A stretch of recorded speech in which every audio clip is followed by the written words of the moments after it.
Hello there, friends. This is Spencer Michaud, and today we're going to be talking about the sun's ingress into the third decan of Aquarius.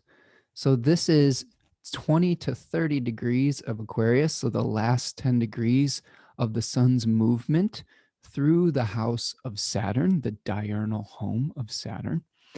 So, we're going to be looking at a few aspects, including Mercury's retrograde Cazimi or inferior conjunction with the sun that's happening on February the 8th.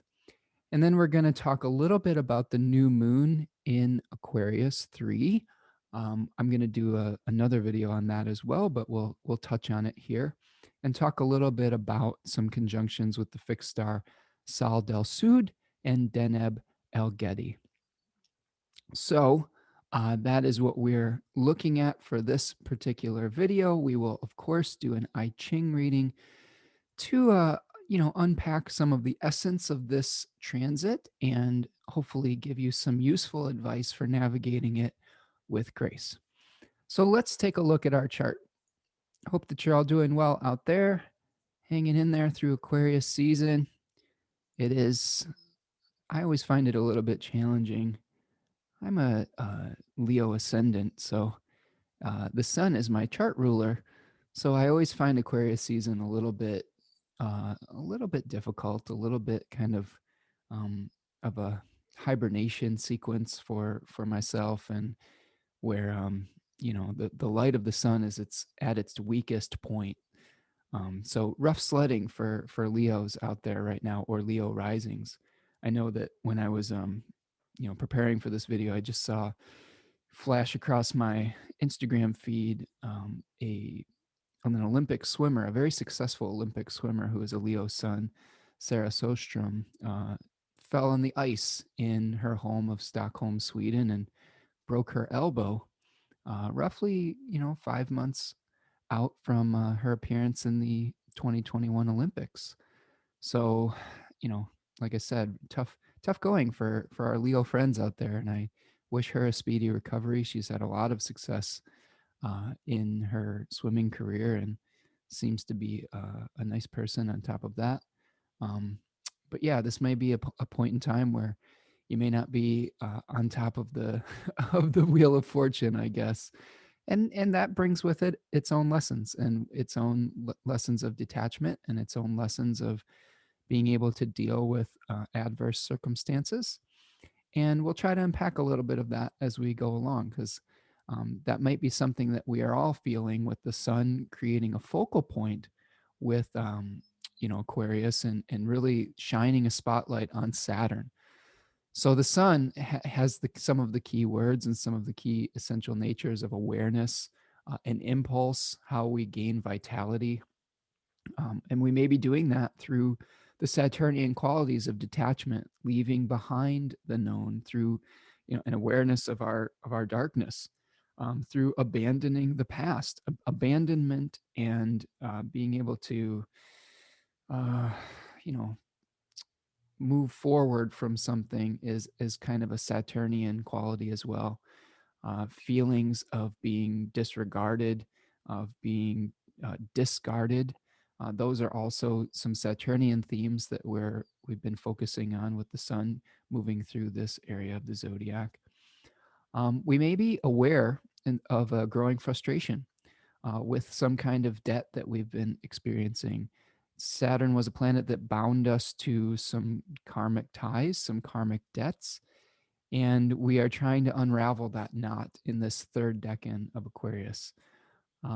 This is an area of the zodiac where we are becoming aware of the dues that we have to pay and trying to figure out if we've done our time and if it's time to move on, and what have we learned from the past, and what can we carry with us, what wisdom can we carry with us into the future, into the new experience, so that we're not continually repeating old narratives and old habits, and being able to release some of the things that aren't serving us anymore.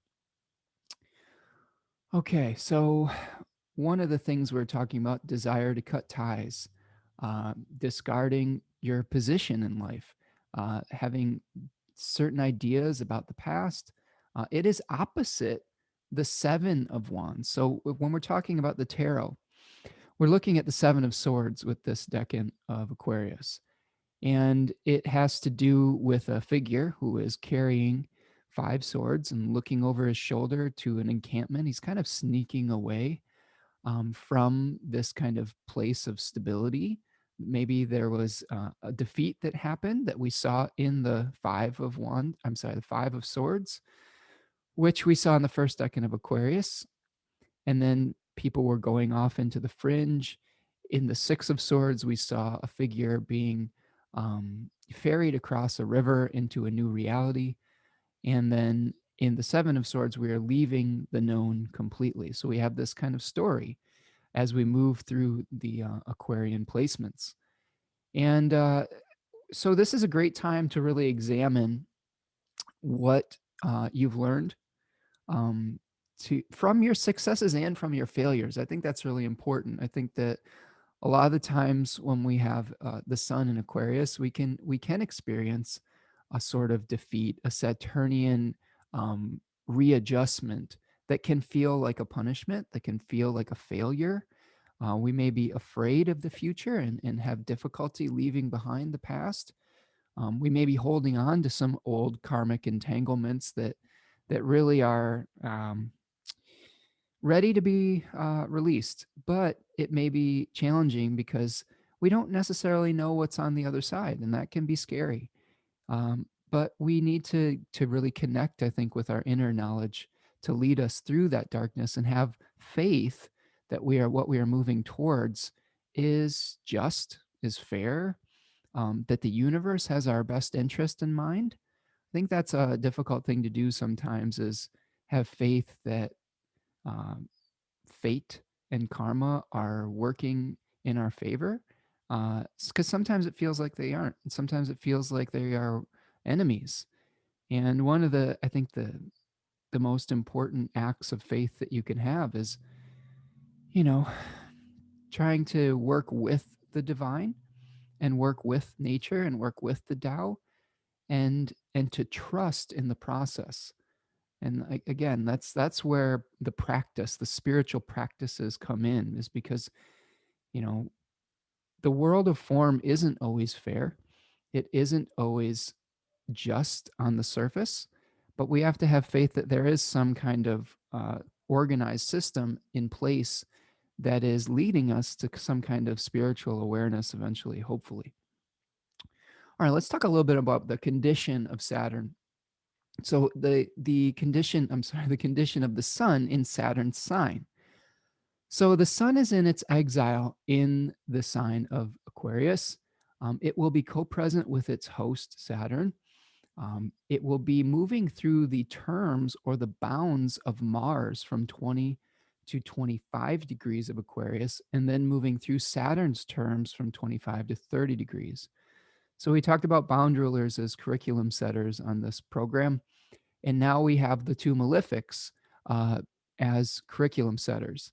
And that can lead to an experience that is a little bit more challenging, that is requiring some more mental discipline, bringing us some experiences that we may not find pleasure in, but are necessary to move us forward to the next chapter of our life. So this is the time to really like steel yourself, to kind of buckle up and to really, you know, recognize that this is a temporary thing, but the pain of today may be leading to a future liberation. Okay, so that's something to keep in mind. The face rulers in this decan are the moon and Venus. So we have the moon by the descending Chaldean order system and Venus by the triplicity system. We've talked about the tarot card, the Seven of Swords. Book T calls that card unstable effort, where the Book of Thoth calls it futility. So some difficult terms in describing this deck. And Austin Coppock calls it the knot.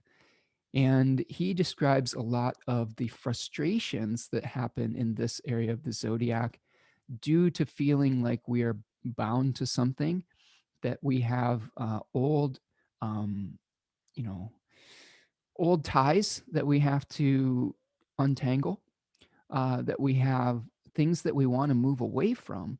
And it's not just the act of leaving, it's everything that leads up to this. So this could be the point where you're just sick of it and you're ready to move forward and you finally are uncomfortable enough to make a change. I think that's the key. Like, human beings are creature comfort people.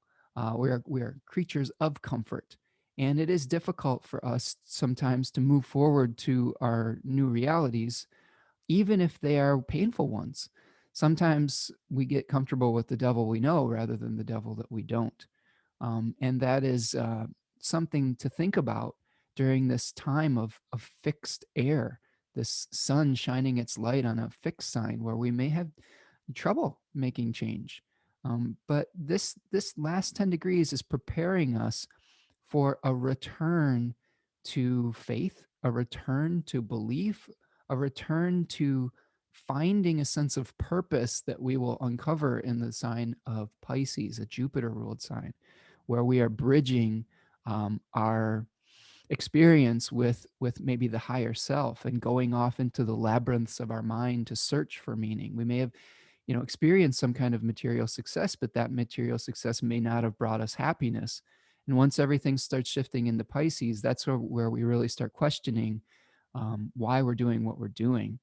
And it may lead us into an exploration of our imaginations to try to find that sense of hope again. The daimon associated with this decan is Osiris.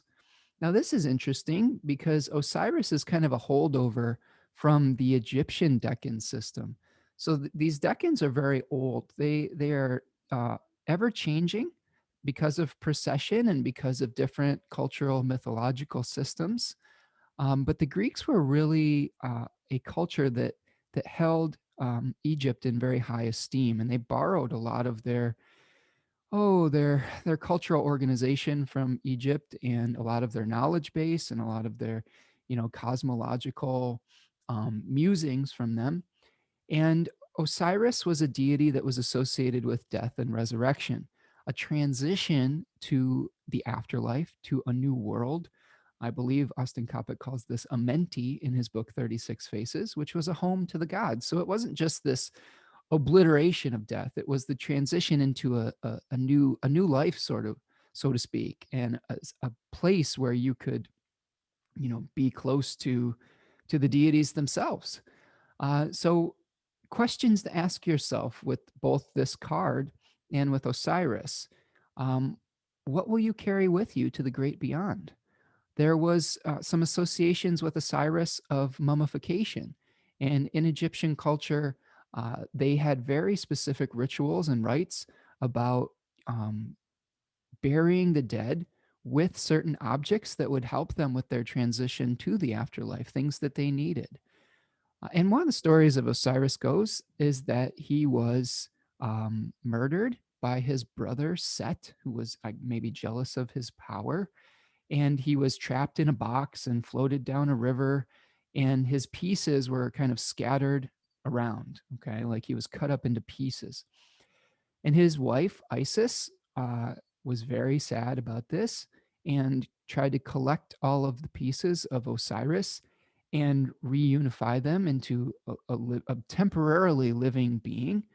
And the story goes that she was able to resurrect him, but only long enough to mate with him and procreate. And from that union was born Horus. Okay. So after Horus was born, Osiris became the lord of the underworld because his form couldn't hold. It wasn't a permanent resurrection. So I really, when I was meditating on this video and this decan and this tarot card, I saw some similarities in someone collecting the swords in the Seven of Swords to Isis collecting the pieces of Osiris. So it comes back to that theme of what are you going to collect to bring with you to the crossing, to the next reality that you're going to be experiencing. What is of value and what do you have to leave behind? And how can you reunify that old wisdom long enough to create a new birth? I think that's key, especially with the new moon on February the 11th is we are having a new birth of sorts. And with Mercury Cazimi, this is a week that we're going to be experiencing seminal moments. And those seminal moments are really going to be speaking about leaving the past behind. Okay. Um, so yes, that I think that's something to think about, is Isis collecting the pieces. And in your own life, how can you be Isis to collect the wisdom from the past and discard that which is no longer serving you? Okay, let's talk about some of the specific aspects. I'm going to go to one chart here, and we're going to look at February the 8th. So the sun ingresses into Aquarius 3 on Monday, February the 8th at 8:21 or so in the morning, Eastern time. And this is very, very close to the time period that Mercury is making a Cazimi. So we not only do we have the sun moving into the third decan of Aquarius, but it's going to meet with Hermes in the underworld, right? So Hermes is moving through the underworld in its psychopomp journey, reviewing the past and looking for wisdom, and is going to meet up with the sun, the furnace of the sun, to be cleansed, to be reborn, to burn away the dross of our past and of our history so that we can have new communications, we can have new understandings, we can have new abilities to move throughout our world, but potentially through different boundaried sections. That was one of Hermes' gifts, was the ability to move throughout one world to the next, like through the land of the living to the land of the dead, the land of form to the land of the Olympian gods. So definitely someone who is traveling between different realities. So Mercury is going through this birth moment and seeding our minds and our experience with a new cycle. So the inferior conjunction, which is what it's called when Mercury is going retrograde and makes a conjunction with the sun, okay, going this way, going in the primary motion. That's the new start for Mercury, okay? And eventually it will pass over the sun and become a morning star. It will emerge from under the beams at roughly 15 degrees of arc of separation from the sun. That is a distance where literally in the sky you are able to see Mercury at sunrise again, because the sun is so bright it blocks out everything within 15 degrees of arc on either side of it. So planets quote unquote disappear when they are very close to the sun. This is kind of like, being under the beams and, having being burned by the rays of the sun. There was an old adage about, you don't want to get too close to the king or you will inflame his rage, right? And there are certain conditions that can protect you from that. I've been having some discussions about a planet in its chariot, which was an old ancient chariot, was a vehicle that had like a hood on it, like an umbrella that was able to shade its rider from the heat of the sun. And there are certain conditions, like being a planet being in its own domicile or in its own exaltation or terms, according to the ancient author Rhetorius, that would protect a planet from being burned by the sun. Now, I don't know if we have that condition with Mercury here. I'm going to take a look. Mercury is in its own triplicity. So it didn't specifically mention triplicity as a condition of chariot for Mercury. But I do think that when the planet is Cazimi, that does bring out some of the latent potentials when it's within 1 degree, according to the Hellenistic authors of the sun. That does concentrate that energy and kind of, I would say that might be a condition of protection as well. Don't quote me on that, but that's my working theory at the moment. So look at the areas of your life that are part of this narrative. So really the focal point is the Aquarius house. Okay. So like if you have all this stack up of planets in the ninth house, for example, You may be really getting some new ideas about your belief systems and why you are doing what you're doing, why you take the actions in the world that you do. There may be something about needing to take some kind of pilgrimage to find meaning, whether it's in your mind or whether it's physical or whatnot. If it's in the 11th house, there could be some new ideas about the groups that you are part of and the support systems that you have out in the world, and so on and so forth throughout the zodiac. Like if it's in the 4th house, there could be a new beginning in your sense of family within your home, et cetera, et cetera. But one thing that I want you to do, if you want to get a practical understanding of this, is don't just look at the Aquarius house, because that's where a lot of the action is going to take place. But Mercury is going to be providing resources for both the Virgo house and the Gemini house, because that is the those are the two houses that it is host of. So through this particular house, it will be extending significations and resources and helping you to create a new start in those areas of your life as well. So this is one really important concept in traditional astrology, is not only seeing where the planet is, but what does the planet provide for that can give you some insight into how that's going to play out in your life. Okay, so that's the Cazimi that we're experiencing on February the 8th at 20 degrees of Aquarius.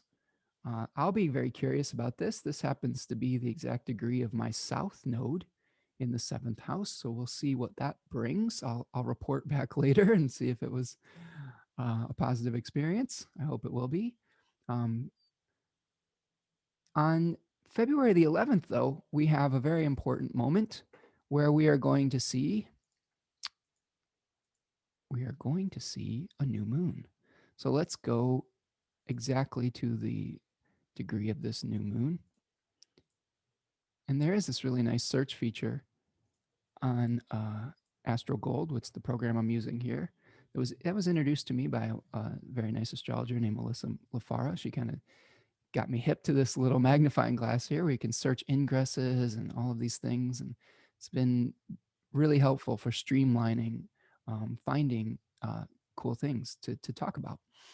So on February the 11th, at around 2:05 p.m. Eastern Standard Time, we're going to be seeing the conjoining of the sun and the moon at 23 degrees of Aquarius. Now, this is a very important moment because, as you can see, there is quite an emphasis on Aquarian planets here. We have 1, 2, 3, 4, 5, 6 traditional planets hanging out in Aquarius. That is quite a stellium. And so that is really going to put a lot of emphasis on that particular area of our life. Now, we do have one traditional planet that is not in Aquarius, and that's Mars. So we've got all these Aquarian planets squaring Mars. And this may be really leading to a feeling of a shakeup of our stability, of the things that we counted on for our material security. So that's one thing to consider with this new moon.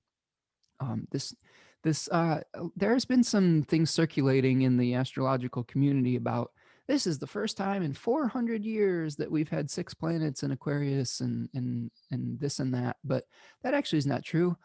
We did have a stack up of 6 planets in Aquarius on February the 5th, 1962. And I went back and did a little bit of research to see what the vibe of that time was.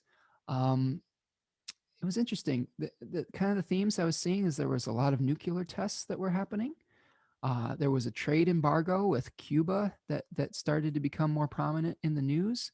This was the beginning of a lot of the bus boycotts in the civil rights movement. So there was a real concentration on civil rights during that period of time.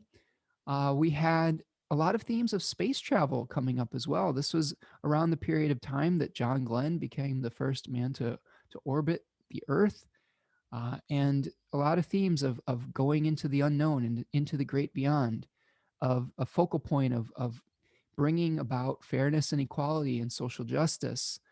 Um, a lot of focal points on the folks that had been cast aside in society, the people in a minority position, or those who were not in power and trying to empower them. So I think these are themes that we're going to be seeing repeated. And we may feel like we're being separated from a sense of stability, but again, that's where the faith comes in. We are going to have to shake up the way that we distribute resources, the way that we have always created material security, if we want to have a society that is more fair and more just for a greater amount of people. Now, this new moon is going to be conjoined two fixed stars. One is called Sadalsuud, and the other is called Deneb Algedi or Algedi, and I'm not exactly sure the pronunciation. We'll go with Algedi for today. And Sadalsuud was in the shoulder of Aquarius, and I'm going to go over to my star chart for a minute just to kind of give you an idea of what we're looking at here. Whoops, we'll get rid of that. Okay, so here is the sun at hanging out in the third decan. Here's the new moon. I'm going to zoom in a little bit, and you can see there is Venus, there's Jupiter, I believe we've got Saturn right here. There's the sun, Mercury's hanging out in there somewhere. We just got this whole giant stack up, and you can see it's right on the shoulder of Aquarius. Here's Sadalsuud. And also it's conjoined this fixed star Deneb Algedi, which is in the tail of Capricorn. Sadalsuud had a moniker that was translates roughly to luckiest of the lucky. The Sumerians called it the mighty destiny. Um, and Bernadette Brady talks about this as being a very fortunate fixed star. Some of the other authors I was looking at was not as hopeful as Miss Brady. I believe Diana Rosenberg's book talked about extremes of good and evil. But the theme that kept coming up was rising above rage, violence, divisiveness to be able to move humanity forward. And Sadalsuud was kind of like the waters that were purifying some of the impure aspects of humanity. Because a lot of the times when we are experiencing change, we have to bring the corruption to our awareness to be able to motivate us to make the change. Because a lot of times we can just become complacent because of our ignorance. So that's why we see, I think, some of the extremes of our human condition in this area of the zodiac. Now, Deneb Algedi was a little bit more about um, creation of law. It was an ancient lawgiver, establishment of new customs and systems. So again, throughout this purification process, we may be establishing new social contracts with one another, and leaving a corrupt past behind, and being able to establish a new system that is again more fair for more amount of people. And there's going to be resistance. There's going to be resistance from the haves. There's going to be outcry from the have-nots, and we're always kind of getting this balancing condition. I think this is something that I like to meditate on quite often, is that image of the yin and the yang, and the a little bit of light being born in the darkness and a little bit of darkness being born in the light, and they're constantly informing one another in a sense of wholeness. And like I said, to have the seed of the new start, sometimes we have to experience negativity. We have to experience kind of the dark side of things to foster that new seed. And sometimes when we're creating new systems and we're creating new hopeful social customs, that can also be planting the seed of a future corruption and a future darkness. And the cycle continues to move in and out of one another into infinity. So again, taking the balanced viewpoint, taking the middle path, as the Buddha would say, I think is always a wise decision. Avoiding any extremes of belief, I think, or action, is something that was hard for me to understand as a young person. My dad taught me this. My dad was a person who was very, I don't know, he passed up a lot of opportunities to advance to the heights of his particular profession. And I never really understood that. He's a Pisces with a lot of Aquarius in his chart. And I always kind of was like, well, why do you settle for mediocrity? And in my youth, I would, would just really, in my Leo rising youth, uh, I would just kind of, I don't know, almost berate him for it. And I never quite understood his viewpoint. And as I've gotten older, um, I really started to appreciate the balance that he preached. He always preached balance to me. He always preached, the middle path. And what I mistook for mediocrity was temperance. And I think it's important to recognize that sometimes. And I want to say that, and I don't want to make this about me, but I think that sharing personal anecdotes can be helpful sometimes. As a Leo person, a Leo rising person with the sun in the 12th house. So I'm not saying that all of my actions have always been in my own best interest, sometimes quite the opposite. But one of the feelings that I get as a Leo person, and maybe this will help us understand Aquarius too, because Aquarius is the opposite of this, is I have a desire sometimes to dominate like the sun, and like I said, it's not always a healthy impulse, but like the sun, I want to shine my rays and my beams, and I want to like shine brightly. And I used to go to these open mics and play music, and I'd go in with this, oh, I don't know, this arrogance of like, I'm going to uh, completely uh, embarrass anybody that comes after me on the stage. Well, that was my thought, and I'm not saying it was a healthy thought. And in my, you know, more elder experience, I can realize that that can be just a function of some insecurity. That can be a function of, just not necessarily the most healthy mindset. And I've experienced quite a bit of humbling and humility um, when I have pursued that impulse. Um, the universe has knocked me down a number of pegs, and I'm grateful for it. This is a thing that you need to realize about 12th house planets. Sometimes it's a corrective measure. It's the joy of Saturn, and we've talked about on this show about hubris and how that is the greatest offense punishable by the gods. And sometimes when we have 12th house stuff going on, we get knocked down a peg, but it's a course correction. It's a rebalancing and restoring of right proportion. And in my life as a 12th house sun, I've had many instances of ego shattering, and it's led me, like the Tower card, though, to spiritual truth, to a connection with my higher self and with soul, and being able to release these material ambitions has led me to a much more temperate, balanced experience. I think that's what my father was trying to teach me as a young person. And yeah, just something that's really been on my mind lately as we have this stack up in Aquarius, because it is such an alien experience to what I might experience as a personal leonine type of person. So this is going to lead us, I think, into our hexagram. I hope that's helpful for you. I know that's just some more personal sharing.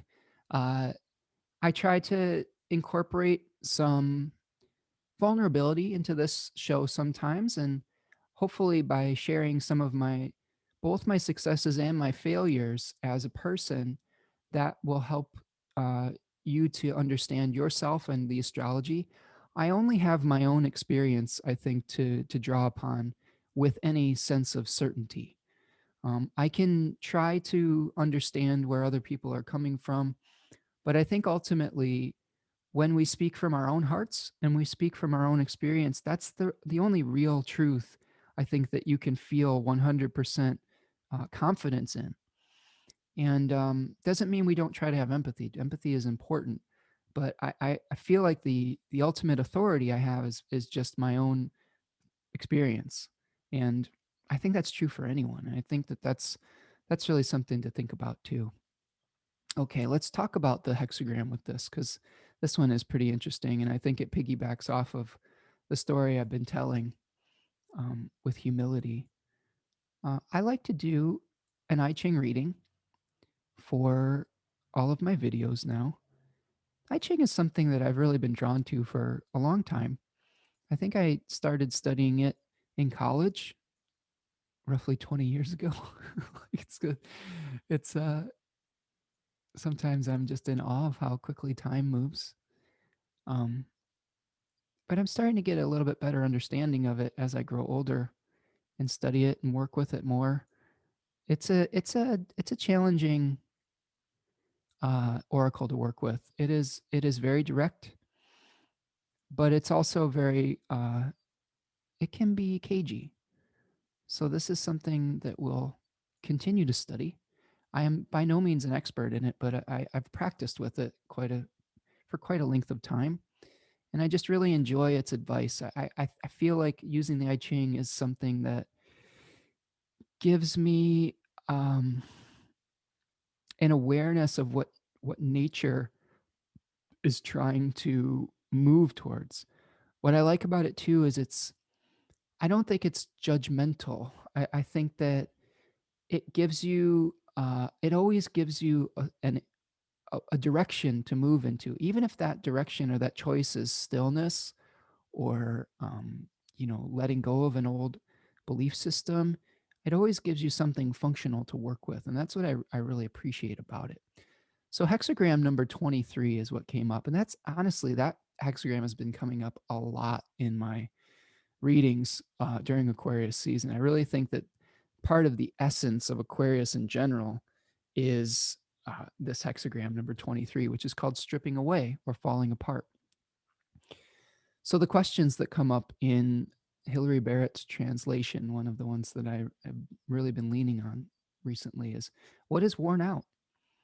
Is there a less painful way to let this go? What is underneath the surface? And this talks about pruning back the old dead wood to prepare for new growth. So the whole story that we've seen in the tarot is some kind of defeat, some kind of illusion, maybe that I've come to an awareness of that we need to let go, some kind of humbling that will cause us to change and cause us to leave our past behind. And again, I think in Aquarius, this is really has to do with old belief systems. We're in a fixed air sign. It has to do with Saturn and seeing the big picture and how do you fit in with the big picture. Are you part of the haves or are you part of the have-nots? What role are you playing in creating justice, creating fairness? And sometimes we have to eliminate that which has become overgrown, outdated, that has become corrupt. Remember, the malefic planets Saturn and Mars are very necessary in the growth cycle and the decay cycle. We have to have decay with growth. We have to have um, rest with action. All of those things are informing one another like that yin yang symbol. Okay, so that we did have one changing line right at the bottom. It was a material changing line. So one of the kind of new awarenesses I've been having with the I Ching is that the lower three lines have more to do with the earthly experience, and the upper three more about the idealistic realm. So this is a more physical changing line. And this has to do with foundations. And I quote, stripping away the bed by way of its supports, to disregard constancy will create pitfall. Okay, so this is talking about a stripping away of that which may be our almost essential stability, right? And I really think that Mars plays a role in this because Mars is a severing and separating planet that is hanging out in the second decan of Taurus, where we may feel our material security, um, you know, going away. And that can be very painful when we see that we're no longer able to do things in the same rhythm, in the same way, in the same condition that we've always done it, that has brought us success in the past. And all of these Aquarius planets are in the overcoming square to Mars and really exerting an enormous amount of power and pressure on the Taurus planets to be able to encourage us to move forward with new rhythms. And again, that can lead us to feeling really unmoored. But one of the things that this changing line talks about is staying connected to your inner knowledge. It says that evil encroaches upon the virtuous. You must wait patiently and deal with stored up grievances. So we may have this reservoir of resentments, of disappointments, of false beliefs that we've stored up over time, narratives that aren't serving us anymore. I love the word narrative because a lot of the times our reality is crafted through the stories that we tell ourselves. And when we can shift the narrative and write new chapters and write new futures, uh, our belief systems can really shape our reality. I don't think that it's a 100% like you create your own reality. I've let go of that 100% certainty. But I do think that there is some of that in the way that the cosmos works. I think that we're presented with opportunities, and I think we get to make some choices through our pronoia. We get to, respond in certain ways. That's the essence of responsibility, the ability to respond. So a lot of times fate will bring us challenges. And the story that we tell ourselves, whether we are victims or whether we are tapping into our courage to overcome the challenge, can change the outcome of our experience of that. And it could even be that we could have a different experience if we choose to endure something with faith rather than in fear. That's huge, because think of the actions that you might take in fear that you might not take if you were to have faith that this was just part of the process, that this stripping away of your material stability is a part of a greater story that is going to lead to a new uh, divine awareness, right? Like maybe by releasing your need to be the dominant center of attention, I'm speaking to myself now, like that will lead to a better experience of uh, feeling connected and feeling loved, which I think is kind of the ultimate uh, Leonine goal. Is they want to feel that responsiveness. They want to feel the love of an audience. And we're in a period of time right now where we just have to do what is in alignment with our integrity, whether we get the applause or not. And that's really important. That's a really important shift. Is there will just be times where we have to do what's right, whether we're getting positive feedback for it or not. And I think that can be a really liberating experience, is when you are liberated from the opinions, the approval, or the feedback of your community. You can do some really innovative things. You can do some really incredible things. How many wonderful things could we have missed out on if we had listened to people that said, you know what, that's a crazy idea. Just looking back on this time in 1962, if John Glenn had listened to people and said, you know what, space travel, that's insane. That is an insane idea. That's too dangerous. You shouldn't do that. He wouldn't have done something amazing. He wouldn't have done something incredible. He wouldn't have broken through a boundary to a new reality that helps shift our worldview and our cosmological worldview on some level. Just imagine those pictures of the Earth that came back during these periods of time and how that may have shifted this separation narrative that we may have had as countries, as cities, as communities, and showing us that we really are part of one world and one Earth, and that we share this planet, and how powerful that could be, and how we may have missed out on that had we given into fear rather than courage to move into the unknown. Okay, so this hexagram is moving to number 27, which is called nourishment or jaws. That was another word for this. So this is all about what we feed ourselves. And the questions that we ask with this is, what nourishes you? How is hunger motivating you? If you accept this as nourishment, who will you become? So when we ask ourselves what nourishes us, yes, we can think about physical things, food, shelter, friends. We can also think about ideas, thoughts, narratives, opinions. And what do we accept into our reality? Where do we get our news? Where do we get our ideas? Um, and is are those sources lifting you up, or are they tearing you down? Are they causing you to feel love, or are they causing you to feel hate and fear? I think that is a good measurement of whether something is a reliable source. Does it inspire you, or does it make you feel afraid, and does it make you feel that you know separate from your fellow human beings? Um, that's what I'm letting guide me right now. Is my information coming from a source of love and unification, or is it coming from a sense of separation, anxiety, fear, and all of those things? That doesn't mean a little bit of fear isn't healthy. I think that we can make an equally large mistake if we just ignore danger or fear. Danger and fear plays just as much of an important role in our experience. That sometimes it keeps us safe.